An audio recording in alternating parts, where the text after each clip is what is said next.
Rahul Gandhi's recent statement that the India Alliance would have won the Lok Sabha 2024 elections had the Mayawati-led Bahujan Samaj Party been part of the alliance aptly speaks of the vulnerability of the Congress Samajwadi Party's togetherness in a run-up to the 2027 UP polls.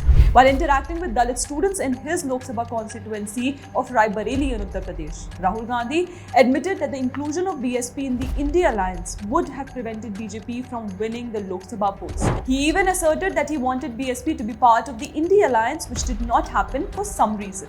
I wanted Behenji to fight alongside us against the BJP, but for some reason she did not.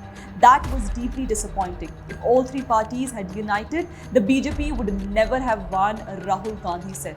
But then the matter of fact is that during the formation of India Alliance, just ahead of the 2024 Lok Sabha elections, it was Akhilesh Yadav of the Samajwadi Party who put a precondition of joining the India Alliance that BSP should not be part of it.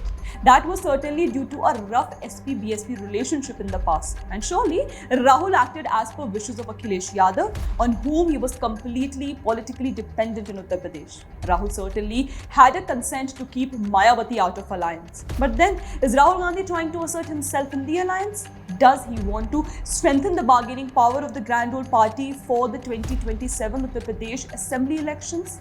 It has been seen in several elections in the past that Congress is always forced to play second fiddle to the Samajwadi Party in Uttar Pradesh. What to say of bargain? Congress has a very little say in the allocation of seats during the polls. Certainly by referring to Mayawati, Rahul wants to send a subtle message to Akhilesh that Congress has other options as well. In the case of the recently concluded Delhi Assembly election, it was seen how Congress ensured the defeat of AAP in more than a dozen seats. This when Congress knew that the majority of its India Alliance allies were backing AAP instead of Congress in Delhi. But then PM Modi is very correct when he says that Congress has a history of ditching its allies.